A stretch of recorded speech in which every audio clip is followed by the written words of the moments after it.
మనమందరము మన శరీరాన్ని ఆరోగ్యంగా కాపాడుకోవడం కోసం నిత్యము ప్రయత్నం చేస్తూ ఉంటాం. ఆరోగ్యమే మహాభాగ్యము. ఆరోగ్యాన్ని మించిన భాగ్యము లేదని చిన్నప్పటి నుండి పెద్దలు మాట్లాడడం విన్నాను. కోటి విద్యలు కూటి కొరకే అనే నానుడిలో తింటే సరిపోతుంది అని అనుకున్న స్థితి నుంచి తినేది మంచిదై ఉండాలి అనే స్థితికి ఈరోజు మనం వచ్చేసాం. కారణం ఏంటంటే తాగే నీరు, తినే ఆహారం, పీల్చే గాలి ఇవన్నీ కూడా కలుషితం అయిపోయినాయి. ఇటువంటి పరిస్థితుల్లో కొంత సమయం స్వచ్ఛమైన గాలి పీల్చడానికి, ఆహ్లాదకరమైన ప్రకృతిలో కాసేపు విహరించడానికి వెళ్ళడం, స్వచ్ఛమైన నీరు తాగడానికి ఫిల్టర్లు వాడడం, స్వచ్ఛమైన ఆహార పదార్థాలు తినడానికి వెతుక్కోవడం, ఆరోగ్య అభిలాష కలిగిన వారందరికీ ఇది ఒక పెద్ద ఎక్సర్సైజ్ అయింది.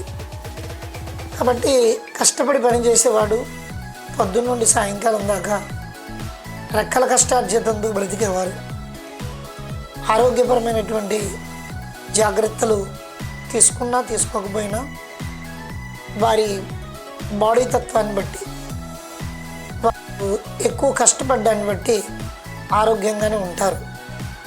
అయినప్పటికీ తీసుకునే ఆహార లోపాలు మనిషి శరీరంలో అవి ప్రవేశించి శరీరాన్ని కొంచెం బలహీనపరిచిన దేవుడు మన శరీరంలో అరికాల నుంచి నడినెత్తి వరకు మన శరీర వ్యవస్థను, శరీరంలోని ఆర్గాన్ వ్యవస్థను తిరిగి పునర్నిర్మించుకునే అద్భుతమైనటువంటి అవకాశాన్ని దేవుడు ఏర్పాటు చేశాడు. కాబట్టి కొంచెం ఆరోగ్యకరమైన ఆహార పదార్థాలు తీసుకుంటే మన శరీరంలోని ఆర్గన్సే వాటంతట అవే మళ్ళీ తిరిగి రిపేర్ చేసుకుంటూ ఉంటాయి. కాబట్టి ఇదంతా వైద్యశాస్త్రానికి సంబంధించింది, మనకు సంబంధించింది కాదు. అయినప్పటికీ ఆరోగ్య అభిలాష కలిగిన వారందరికీ ఇది ఇప్పుడు చాలా ఆసక్తి కలిగించే విషయంగా మారింది. కాబట్టి చాలామంది న్యూట్రిషన్ సెంటర్లకి హెర్బల్ ఉత్పత్తులు తీసుకోవడానికి వెళ్తున్నారు. కాబట్టి వాళ్ళు మార్నింగ్ ఎఫ్రెష్ షేక్ ఇస్తారు. ఇవి తాగిన తర్వాత ఇన్ని లీటర్ల నీళ్లు తాగాలి అని వాళ్ళు ప్రత్యేకంగా మనకి గైడెన్స్ ఇవ్వడం జరుగుతుంది. చాలామంది దీని గురించి బయట ఏం మాట్లాడుకుంటారంటే నీళ్ళు ఎక్కువ తాగడం వల్ల ఆ నీరు ఎక్కువ అయ్యి యూరిన్ ప్రాబ్లమ్స్ వస్తాయి, లేదా కిడ్నీలు పాడవుతాయి, ఇలా చెప్పుకుంటూ ఉంటారు. అసలు మనం రోజుకి ఎంత నీరు తీసుకోవాలి, నీటి శాతం బాడీలో ఎంత ఉండాలి, నీరు తీసుకోవడం ఎంత అవసరం అనే దాని గురించి నేను సెర్చ్ చేస్తే నాకు దొరికిన దాన్ని బట్టి మీకు నేను చెప్తున్నాను. పుట్టిన పిల్లల్లో 70% నుండి 75% వరకు నీరు ఉంటుందంట బాడీలో. పెద్దవాళ్ళల్లో సుమారు 60% నీరు ఉంటుందంట. వృద్ధుల్లో 50 నుండి 55% వరకు నీరు ఉంటుందంట. రోజుకి ఎంత నీరు తాగాలి? పురుషులైతే రోజుకి 3 నుంచి 3.5 పావుదొక్కు 4 లీటర్లు తాగాలంట. అదే స్త్రీలైతే రోజుకి 2.5 నుంచి 3 లీటర్ల వరకు నీళ్ళు తీసుకోవాలంట.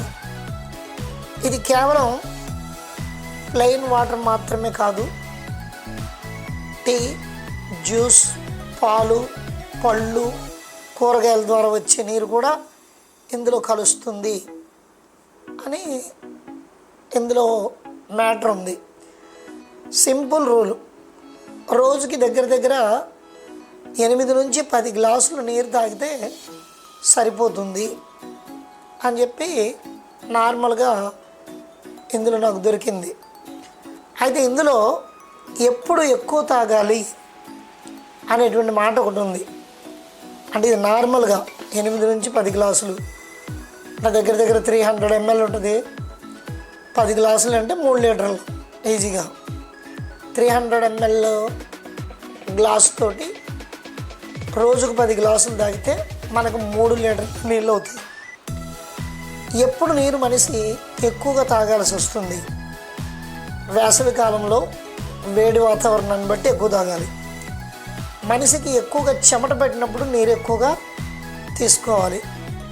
వ్యాయామం చేసేవాళ్ళు, కష్టపడి పని చేసేవాళ్ళు, ఎత్తైన ప్రాంతాలకు ఎక్కేవాళ్ళు, అంటే శరీరానికి ఎంత పని తగిలితే అంత ఎక్కువ నీరు తీసుకోవాల్సి ఉంటుంది.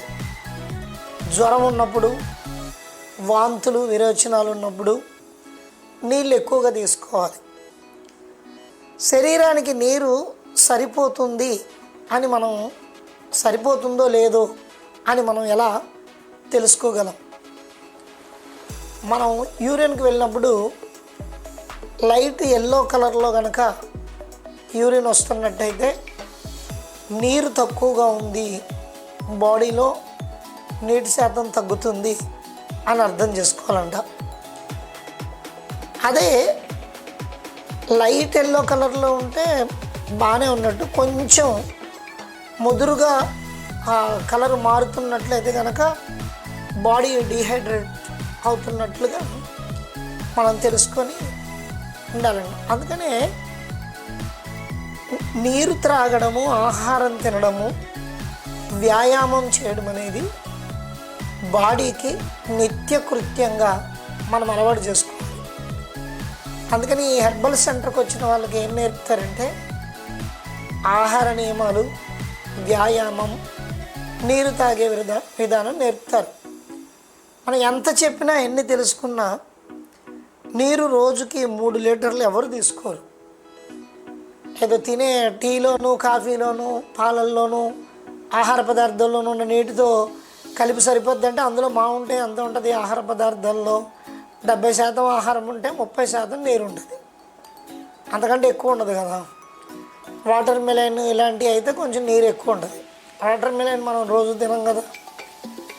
ఏదైనా నీటి శాతం మనం తినే ఆహార పదార్థాలు దొరికితే 20%, 30%, అంతకంటే ఎక్కువ దొరకదు. కానీ మన బాడీకి మినిమం రోజుకి 3 లీటర్లు 4 లీటర్లు అవసరాన్ని బట్టి ఇవ్వాల్సి వస్తుంది.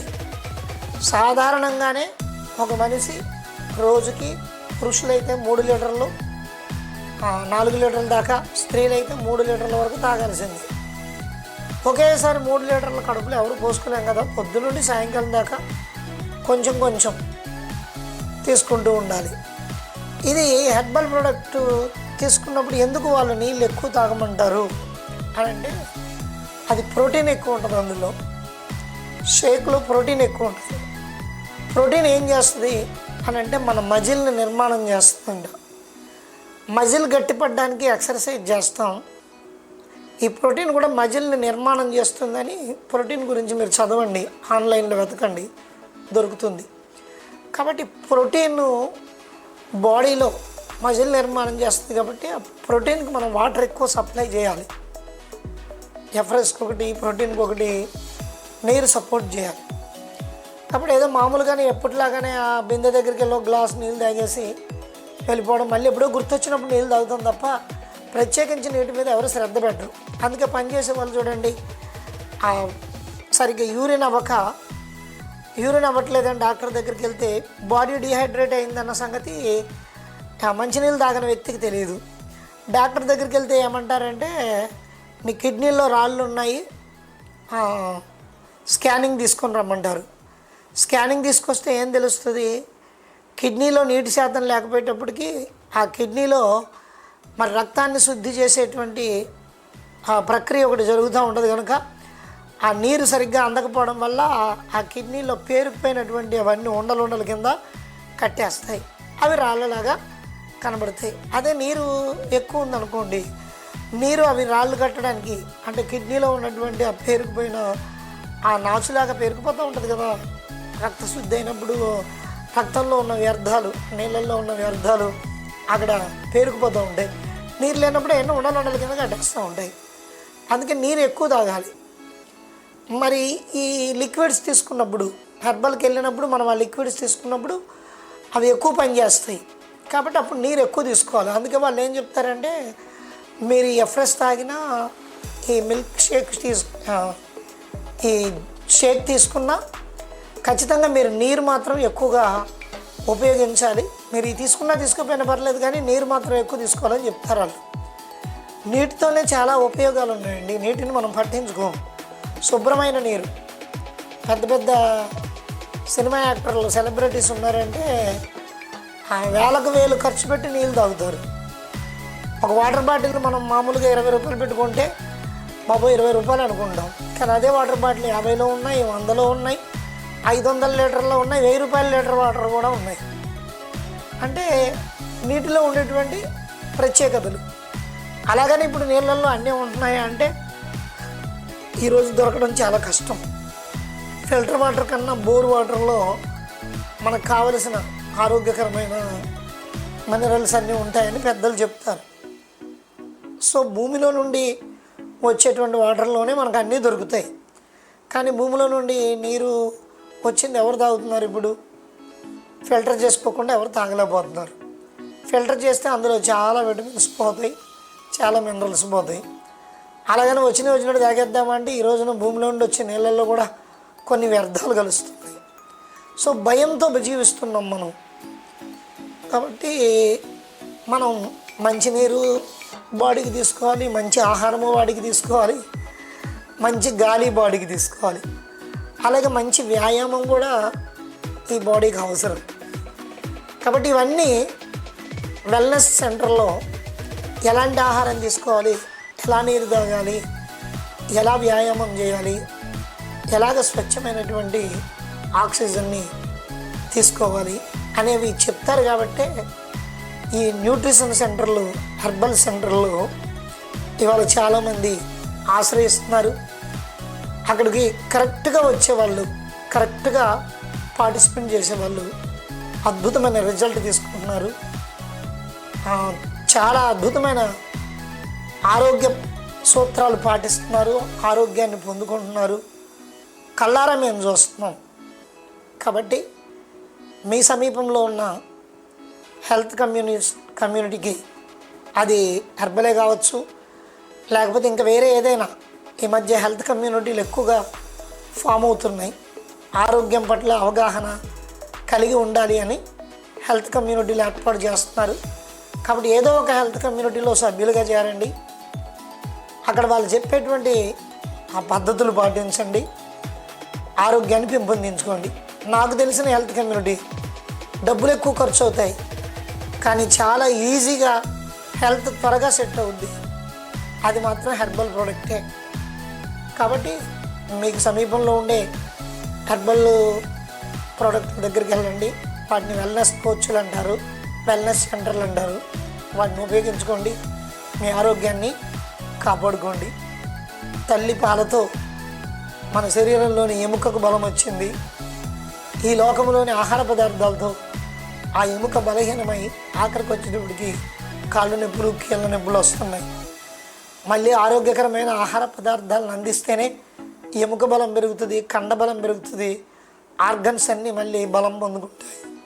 తిరిగి మళ్ళీ మనం ఆరోగ్యంగా జీవితం అంతా హ్యాపీగా కొనసాగవచ్చు. ఆహారమే మనిషికి ఆరోగ్యం, ఆరోగ్యమే మహాభాగ్యం. మరొక ఆరోగ్యకరమైన సూత్రంతో మరలా కలుసుకుందాం. అంతవరకు అందరికీ బాయ్ బాయ్. ఈ మెసేజ్ మీకు నచ్చితే లైక్ చేసి ఇతరులకు షేర్ చేయండి. ఈ విషయాలు మీకు అంగీకారం అయితే ఛానల్ సబ్స్క్రైబ్ చేసుకోండి.